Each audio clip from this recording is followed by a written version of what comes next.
नमस्कार दोस्तों, मेरा नाम है अंकित और स्वागत करता हूं आपका स्टडी क्रक्स पर। दोस्तों, आज की वीडियो में डिस्कस करेंगे इस हफ्ते के top 25 plus weekly current affairs के क्वेश्चन जिनके आगे एग्जाम में पूछे जाने के चांसेस हैं। और साथ ही हमने मोस्टली क्वेश्चन के साथ कई फोटोज भी इंक्लूड की हुई है जिससे आपकी अंडरस्टैंडिंग बेटर हो सके। So friends, welcome to study crux. अगर आप हमारे चैनल में नए हैं और वीडियो आपको पसंद आती है तब आप इस रेड बटन पर क्लिक करके हमसे जुड़ सकते हैं और इस वीडियो को अपने दोस्तों के साथ शेयर कर सकते हैं। तो चलिए देखते हैं आज का पहला क्वेश्चन। तो पहला क्वेश्चन है, माई टाउन माई प्राइड कार्यक्रम की घोषणा किसने की है? तो इसका सही जवाब है ऑप्शन ए, मनोज सिन्हा। ये दोस्तों मनोज सिन्हा जो कि जम्मू कश्मीर के उपराज्यपाल हैं और इन्होंने ही माई टाउन माई प्राइड कार्यक्रम की घोषणा की है। इस कार्यक्रम का उद्देश्य जम्मू कश्मीर के प्रशासन की राज्य के प्रत्येक कस्बे तक पहुंच सुनिश्चित करना है। आशा करते हैं आपको ये क्वेश्चन समझ में आ गया होगा। देखते हैं हम नेक्स्ट क्वेश्चन। वैश्विक भुखमरी सूचकांक यानी कि ग्लोबल हंगर इंडेक्स 2020 में भारत किस पायदान पर है? तो इसका सही जवाब है ऑप्शन सी, 94वें। इस सर्वे में दोस्तों दुनिया भर के 107 देशों को सम्मिलित किया गया था और भारत इस सूची में 94वें स्थान पर रखा गया है। और इस सूची में रखने के लिए भारत को 27.2 अंक दिए गए हैं। साथ ही आपको बताते चलें कि सूची में भारत के पड़ोसी देश भारत से बेहतर स्थिति में हैं और इस सूची में भारत को बेहद ही गंभीर देशों की श्रेणी में रखा गया जहां पर अभी भी भुखमरी से निपटने की ज़रूरत है। इस सूची में अब यूरोपीय देश बेलारूस को प्रथम स्थान प्राप्त हुआ यानी कि वहां पर भुखमरी के एक भी केस नहीं है। और अफ्रीकी देश चाड को इस सूची में अंतिम स्थान यानी कि 107वें नंबर पर रखा गया है, यानी कि चाड में सबसे ज़्यादा भुखमरी के हालात बने हुए हैं। देखते हैं हम नेक्स्ट क्वेश्चन। सीआरपीएफ ने यानी कि सेंट्रल रिजर्व पुलिस फोर्स ने अपनी अनुसंधान और विकास क्षमता बढ़ाने के लिए किसके साथ समझौता किया है? तो इसका सही जवाब है option B, IIT Delhi. IIT Delhi के साथ सीआरपीएफ ने अपनी अनुसंधान और विकास क्षमता बढ़ाने के लिए समझौता किया है। सीआरपीएफ जो कि दोस्तों दुनिया का सबसे बड़ा अर्धसैनिक बल है जिसकी स्थापना हुई थी वर्ष 1939 में और जिसके वर्तमान में महानिदेशक हैं एपी माहेश्वरी यानी कि आनंद प्रकाश माहेश्वरी। देखते हैं हम next question. Wild life photographer of the year का पुरस्कार जीतने वाली पहली भारतीय महिला कौन बनी है?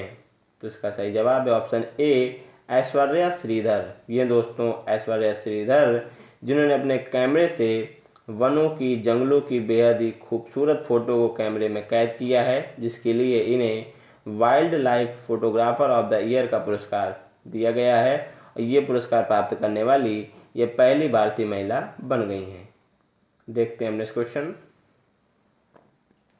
वेदांता समूह की कंपनी हिंदुस्तान जिंक लिमिटेड ने जिंक स्मेल्टर संयंत्र लगाने के लिए किस राज्य से समझौता किया है? तो यहाँ पे इसका सही जवाब है ऑप्शन सी, गुजरात। गुजरात के साथ वेदांता समूह की कंपनी हिंदुस्तान जिंक लिमिटेड ने एक जिंक स्मेल्टर संयंत्र लगाने के लिए समझौता किया है और इस संयंत्र को लगाने के लिए कंपनी को 10,000 करोड़ रुपए का राज्य में निवेश करना होगा। देखते हैं नेक्स्ट क्वेश्चन। संयुक्त राष्ट्र द्वारा जारी रिपोर्ट के अनुसार जलवायु आपदाओं से सबसे ज़्यादा प्रभावित होने वाला देश कौन है? तो दोस्तों हालिया में यूनाइटेड नेशन की एक रिपोर्ट आई है जिसमें जलवायु आपदाओं से सबसे ज़्यादा प्रभावित होने वाले देशों की श्रेणी में चीन को पहले स्थान पर रखा गया है, यूएसए यानी कि यूनाइटेड स्टेट्स ऑफ अमेरिका को दूसरा स्थान दिया गया है और अपने देश भारत को इस सूची में तीसरे स्थान पर रखा गया है। यानी कि आने वाले सालों में जब जलवायु आपदा के संकट दृष्टिगोचर होंगे तो उसमें भारत को तीसरा स्थान दिया गया है। देखते हैं हम नेक्स्ट क्वेश्चन। भारतीय बैंक संघ यानी कि इंडियन बैंक एसोसिएशन के नए अध्यक्ष कौन नियुक्त हुए हैं? तो इसका सही जवाब है ऑप्शन ए, राज किरण रॉय। ये दोस्तों राज किरण रॉय जो कि यूनियन बैंक ऑफ इंडिया के प्रबंध निदेशक हैं और इन्हें ही अब भारतीय बैंक संघ के नए अध्यक्ष के रूप में नियुक्त कर दिया गया है। और इसी बैंक संघ के उपाध्यक्ष के रूप में एसबीआई के नवनियुक्त चेयरमैन दिनेश कुमार खारा को नियुक्त किया गया है। बात करें दोस्तों भारतीय बैंक संघ की, तो इसकी स्थापना हुई थी वर्ष 1946 में और इसका हेडक्वार्टर है मुंबई में। देखते हैं हम नेक्स्ट क्वेश्चन। हाल ही में किस देश ने सुपरसोनिक क्रूज मिसाइल ब्रह्मोस का सफलतापूर्वक परीक्षण किया है? तो इसका सही जवाब है ऑप्शन ए भारत।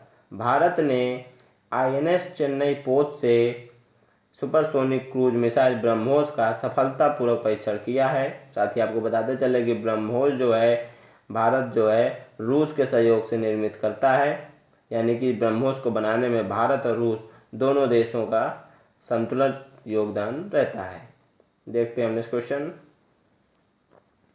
निम्नलिखित में से कौन सा देश फेस स्कैन करने वाला पहला देश बन गया है? तो इसका सही जवाब है ऑप्शन ए सिंगापुर। सिंगापुर में दोस्तों इस समय नए तरीके से स्कैनिंग की जा रही है। वहाँ पे आई स्कैनिंग नहीं करते हैं, जैसे कि भारत में जब आधार कार्ड बना करते थे तब वहाँ पर फिंगरप्रिंट और आँखों की स्कैनिंग की जाती थी, लेकिन अब सिंगापुर दुनिया का वो पहला देश बन गया है जो कि फेस स्कैन कर रहा है, यानी कि पूरे चेहरे को ही वो स्कैन करता है। तो इसका सही जवाब है ऑप्शन ए सिंगापुर।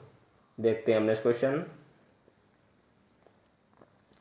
केंद्रीय स्वास्थ्य मंत्री डॉक्टर हर्षवर्धन सिंह ने भारत के लिए किस साल तक ट्रांस फैट फ्री होने का लक्ष्य रखा है? तो इसका सही जवाब है ऑप्शन डी 2022 तक। केंद्रीय स्वास्थ्य मंत्री डॉक्टर हर्षवर्धन सिंह ने वर्ष 2022 तक भारत के लिए ट्रांस फैट फ्री होने का लक्ष्य रखा है और यह WHO द्वारा निर्धारित लक्ष्य जो है 2023 में कि दुनिया को हम फ्री कर देंगे ट्रांस फैट फ्री से, तो ये उससे एक साल पहले का लक्ष्य जो है केंद्रीय स्वास्थ्य मंत्री ने निर्धारित किया है। देखते हैं हम नेक्स्ट क्वेश्चन। भारत के किस राज्य में पहली बार हींग की खेती शुरू की गई है? तो इसका सही जवाब है ऑप्शन बी हिमाचल प्रदेश। हिमाचल प्रदेश में दोस्तों भारत में पहली बार जो है हींग की खेती शुरू की गई है। हिमाचल प्रदेश यानी कि भारत का पहला राज्य बन गया है जहां पर हींग की खेती की जा रही है। आपको बताते चलें कि भारत में हींग की खपत बहुत ज़्यादा तादाद में की जाती है। भारत के हर किचन में आपको हींग मिलेगी, इसलिए भारत हर साल 600 करोड़ रुपए की लागत से जो है क्या करता है 1200 टन हींग का आयात करता है और यह आयात ईरान, अफगानिस्तान और उज्बेकिस्तान से किया जाता है, क्योंकि हींग को जो है एक अनुकूल परिस्थिति में उगाया जा सकता है। वो अनुकूल परिस्थितियाँ चूँकि पहले भारत में उपलब्ध नहीं थी, लेकिन अब हिमाचल प्रदेश में कृत्रिम वातावरण तैयार करके हींग की उन्नत किस्मों को उगाया जा रहा है। तो इसका सही जवाब है ऑप्शन बी हिमाचल प्रदेश। देखते हैं नेक्स्ट क्वेश्चन। रक्षा मंत्रालय ने किस देश को मालाबार नौसैनिक अभ्यास में शामिल करने की घोषणा की है? तो इसका सही जवाब है ऑप्शन ए ऑस्ट्रेलिया। रक्षा मंत्रालय ने अब ऑफिशियली ऑस्ट्रेलिया को मालाबार नौसैनिक अभ्यास में शामिल करने की घोषणा कर दी है। आपको बताते चले कि मालाबार नौसैनिक अभ्यास में भारत, अमेरिका और जापान ये 3 देश जो है प्रतिवर्ष हिंद महासागर में अभ्यास करते हैं, लेकिन अब इस साल जो है ऑस्ट्रेलिया को भी इस अभ्यास में आमंत्रित किया गया है। तो इसका सही जवाब ऑप्शन ए ऑस्ट्रेलिया। देखते हैं next question. Portrait of power half a century of being at ringside किसकी आत्मकथा है? तो यहाँ पे इसका सही जवाब होगा ऑप्शन बी NK सिंह, यानी कि नंद किशोर सिंह, जो कि दोस्तों 15वें वित्त आयोग के अध्यक्ष हैं और इनकी हालिया एक बहुत ही फेमस चर्चित पुस्तक प्रकाशित हुई जिसका नाम है portrait of power half a century of being at ringside. आप केवल शॉर्ट में पोर्ट्रेट ऑफ पावर का नाम याद रखिए। इसमें इन्होंने भारत की अर्थव्यवस्था में आए परिवर्तनों का जिक्र किया है। तो ये दोस्तों पुस्तक बहुत ही चर्चा में रहने वाली है, क्योंकि इस पुस्तक के विमोचन में वित्त मंत्री निर्मला सीतारमण, मुकेश अंबानी और बड़े बड़े देश के अर्थशास्त्री मौजूद थे। देखते हैं नेक्स्ट क्वेश्चन। भारत के पहले मल्टी मॉडल लॉजिस्टिक पार्क की आधारशिला कहाँ रखी गई है? तो इसका सही जवाब है ऑप्शन बी असम। असम में भारत के पहले मल्टी मॉडल लॉजिस्टिक पार्क की आधारशिला रखी गई है। इस पार्क में ट्रांसपोर्टेशन के लिए रेलवे, वाटर और सड़क, इन तीनों माध्यम की व्यवस्था की गई है। देखते हैं नेक्स्ट क्वेश्चन। राष्ट्रवाद के सिद्धांतों पर आधारित पुस्तक द बैटल ऑफ बिलोंगिंग के लेखक कौन है? तो यहाँ पे इसका सही जवाब है ऑप्शन ए, शशि थरूर।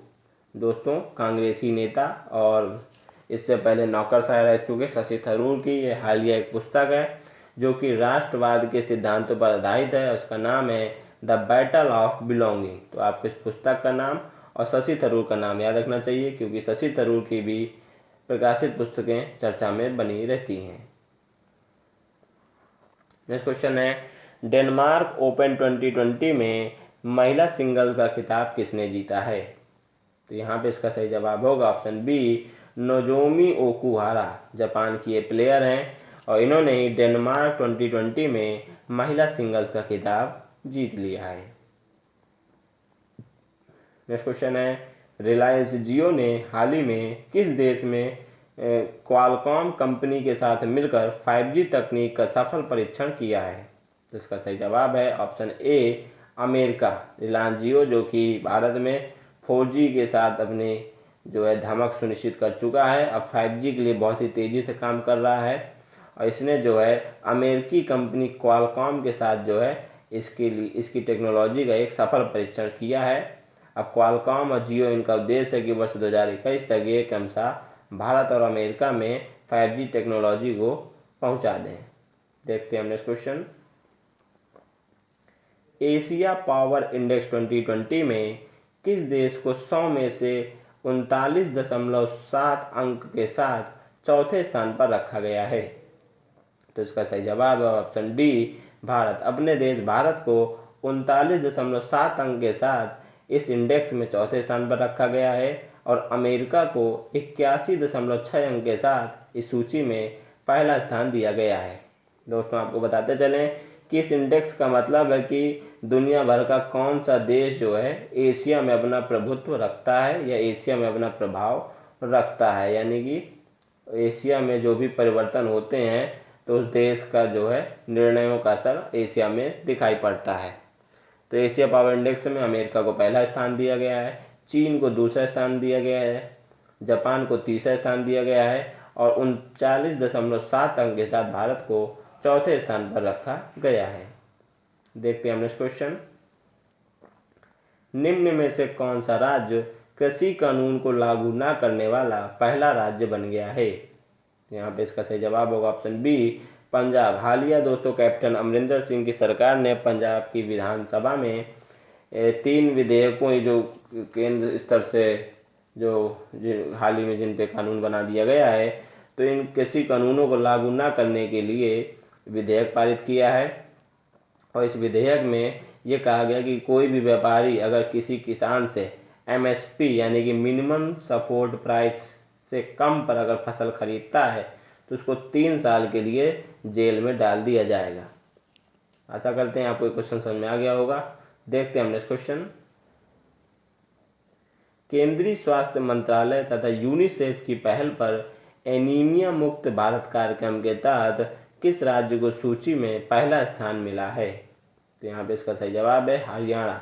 हरियाणा दोस्तों इस सूची में पहला स्थान रखता है और इसको 46.7 अंक प्रदान किए गए हैं। एनीमिया, जैसे कि आप जानते हैं, एनीमिया में शरीर में खून नहीं बनता है और कमजोरी आती है, इसलिए हालिया में केंद्रीय स्वास्थ्य मंत्रालय और यूनिसेफ की पहल पर एनीमिया मुक्त भारत कार्यक्रम की शुरुआत की गई थी। इसमें अलग अलग राज्यों का सर्वे किया गया था और इस सर्वे में हरियाणा को इस सूची में पहला स्थान दिया गया है। देखते हैं नेक्स्ट क्वेश्चन। किस राज्य सरकार ने बेहतरीन शिक्षण माहौल सुनिश्चित करने हेतु 80,000 सरकारी स्कूलों में स्मार्ट ब्लैक बोर्ड योजना लागू करने की शुरुआत की है? तो इसका सही जवाब है ऑप्शन ए, तमिलनाडु। तमिलनाडु ने बेहतरीन शिक्षण माहौल सुनिश्चित करने हेतु अपने 80,000 सरकारी स्कूलों में स्मार्ट ब्लैक बोर्ड योजना लागू करने की शुरुआत की है। इस योजना के तहत राज्य में के जो स्कूल होंगे वहाँ पर ऑडियो एंड वीडियो जो है शिक्षण सामग्री को उपलब्ध कराया जाएगा। देखते हैं नेक्स्ट क्वेश्चन। कौन सा राज्य 2019 में यानी कि 2019 में घरेलू सैलानियों को आकर्षित करने में शीर्ष पर है? तो इसका सही जवाब है ऑप्शन बी, उत्तर प्रदेश। उत्तर प्रदेश दोस्तों 2019 में देश भर के जो सैलानी हैं, जिन्हें घरेलू सैलानी कहा जाता है, इनको आकर्षित करने में शीर्ष पर है, क्योंकि उत्तर प्रदेश में दोस्तों ताजमहल है, श्री राम जन्मभूमि है, श्री कृष्ण जन्मभूमि है, और विश्व का सबसे प्राचीनतम शहर वाराणसी है, मिर्ज़ापुर है जिस पे वेब सीरीज बन चुकी है, इलाहाबाद है। ठीक है दोस्तों, इतने सारे पर्यटन स्थल होने के कारण हमेशा भारत जो है टॉप 5 जो है टूरिस्ट अट्रैक्शन के केंद्र में रहता है। देखते हैं next question. Outsourcing young person 2020 से किसे सम्मानित किया गया है? तो इसका सही जवाब है ऑप्शन ए, डॉक्टर जैजनी वर्गीज। ये दोस्तों डॉक्टर जैजनी वर्गीज जो कि भारतीय मूल के एक ब्रिटिश डॉक्टर हैं, और इन्होंने स्तन कैंसर के ऊपर शोध किया था, जिसके लिए इन्हें आउटसोर्सिंग यंग पर्सन 2020 से सम्मानित किया गया है। नेक्स्ट क्वेश्चन है, साद हरीरी किस देश के फिर से प्रधानमंत्री बने हैं? तो दोस्तों इसका सही जवाब होगा यहाँ पे ऑप्शन बी, लेबनान। लेबनान के फिर से प्रधानमंत्री बन गए हैं साद हरीरी। फिर से बन गए, इसका क्या मतलब है? क्योंकि दोस्तों अभी 2-3 महीने पहले लेबनान की राजधानी बेरूत में बम विस्फोट हुए थे। विस्फोटक पदार्थ वहाँ पर जो है बंदरगाह में पड़े हुए थे, तो उनमें विस्फोट हो गया था, जिसके कारण वहाँ पे प्रधानमंत्री और उनकी पूरी कैबिनेट को इस्तीफा देना पड़ गया था।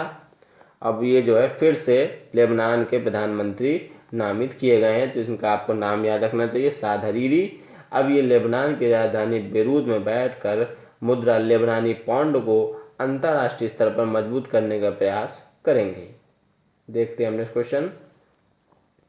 एलजी सिग्नेचर ने अपना ब्रांड एम्बेसडर किसे बनाया है? एलजी दोस्तों जिसका एक कंपनी है, बहुराष्ट्रीय मल्टीनेशनल कारपोरेशन कंपनी है ये, जिसका फुल फॉर्म होता है लाइफ इज गुड। तो एलजी सिग्नेचर ने अपना ब्रांड एम्बेसडर बना लिया है फार्मूला 1 ड्राइवर, ये हैं आपके लुइस हैमिल्टन। ये मर्सिडीज के ड्राइवर हैं, और इन्हें ही जो है एलजी सिग्नेचर ने अपना ब्रांड एम्बेसडर बनाया है। आइए अब देखते हैं सप्ताह के प्रमुख निधन। इस सप्ताह दोस्तों देश के जाने माने अर्थशास्त्री जयंत माधव का निधन हो गया है। इनके निधन पर अंतर्राष्ट्रीय स्तर पर भी शोक मनाया गया है। आइए अब देखते हैं इस सप्ताह के कुछ महत्वपूर्ण विश्व, अंतर्राष्ट्रीय और राष्ट्रीय स्तर के दिवस। तो पहला है विश्व ऑस्टियोपोरोसिस दिवस। दोस्तों विश्व ऑस्टियोपोरोसिस दिवस के मौके पर हड्डियों की ये जो बीमारी है ऑस्टियोपोरोसिस, इसके बारे में लोगों को जागरूक किया जाता है कि इन हड्डियों की बीमारी से लोग जागरूक रहें, योगा करें, हड्डियों को मजबूत करने के लिए कैल्शियम युक्त आहार लें। इसलिए हर साल 20 अक्टूबर को विश्व ऑस्टियोपोरोसिस दिवस मनाया जाता है।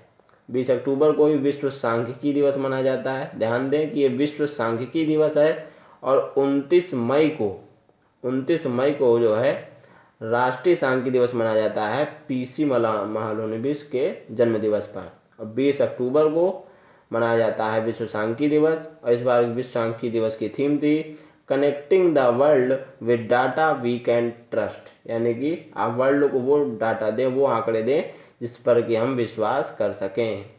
और इसी दिवस पे दोस्तों राष्ट्रीय एकता दिवस भी मनाया जाता है। और ये दोस्तों सशस्त्र बलों के सम्मान में इस दिवस को आयोजित किया जाता है। 21 अक्टूबर को पुलिस स्मृति दिवस मनाया जाता है। इस दिवस पे दोस्तों देश भर में जो हमारे बहादुर पुलिस के जवान जो शहीद हो जाते हैं मुठभेड़ में, और उनके योगदान को याद करने के लिए हर साल 21 अक्टूबर को पुलिस स्मृति दिवस मनाया जाता है। इस मौके पर देश में गृह मंत्री और राज्यों में अलग अलग मुख्यमंत्री और डीजीपी बहादुर पुलिसकर्मियों को सम्मानित करते हैं। इसी दिन दोस्तों विश्व आयोडीन अल्पता दिवस भी मनाया जाता है, क्योंकि आप जानते हैं आयोडीन जो है एक सूक्ष्म पोषक तत्व होता है, जो कि मानव शरीर के वृद्धि और विकास के लिए बहुत ही आवश्यक होता है। और इसकी कमी से शरीर में और खास करके गले में घेंगा रोग हो जाता है, जिससे बचाव के लिए आयोडीन को आहार में लेना आवश्यक होता है। और आयोडीन की अल्पता के बारे में लोगों को जागरूक करने के लिए हर साल 21 अक्टूबर को विश्व आयोडीन अल्पता दिवस मनाया जाता है। 23 अक्टूबर को दोस्तों विश्व हिम तेंदुआ दिवस मनाया जाता है और इस दिवस को मनाने का उद्देश्य हिम तेंदुओं को संरक्षण को प्रोत्साहित करना होता है। 24 अक्टूबर को हर साल संयुक्त राष्ट्र दिवस मनाया जाता है क्योंकि 24 अक्टूबर 1945 को यूनाइटेड नेशन की स्थापना हुई थी। वर्तमान में ये काफ़ी चर्चा में है और प्रधानमंत्री मोदी ने इसकी 75वीं वर्षगांठ जो इस बार मनाई जा रही है, इस मौके पर प्रधानमंत्री मोदी ने इसमें बदलाव लाने की जो है आह्वान किया था, क्योंकि यूनाइटेड नेशन की जो सिक्योरिटी काउंसिल है, सुरक्षा परिषद है, उसमें भारत को स्थायी सीट नहीं दी गई है। इसमें केवल 5 स्थायी सदस्य हैं, अमेरिका, फ्रांस, ब्रिटेन, चीन और रसिया। जबकि भारत जो कि दुनिया में दूसरी आबादी वाला देश है, इसमें भारत को प्रतिनिधित्व नहीं दिया गया है। तो इसलिए पीएम मोदी ने यूनाइटेड नेशन में जो है कुछ रिफॉर्म्स यानी कि सुधार लाने की मांग उठाई है। 25 अक्टूबर को दोस्तों अंतर्राष्ट्रीय कलाकार दिवस मनाया जाता है। इसी दिन 25 अक्टूबर 1881 को स्पेन के महान चित्रकार पाब्लो पिकासो का जन्म हुआ था और उन्हीं के जन्म दिवस पर अंतर्राष्ट्रीय कलाकार दिवस मनाया जाता है। पाब्लो पिकासो जिनकी पेंटिंग वर्तमान में करोड़ों रुपए में बिकती हैं। तो आशा करते हैं आपको हमारी वीडियो पसंद आई होगी, वीडियो से काफ़ी हेल्पफुल इन्फॉर्मेशन मिली होगी। तो इसलिए इस वीडियो को आप लाइक करें, कमेंट करें और इस वीडियो को खूब शेयर करें। Thank you. मिलेंगे नेक्स्ट वीडियो में, तब तक के लिए नमस्कार।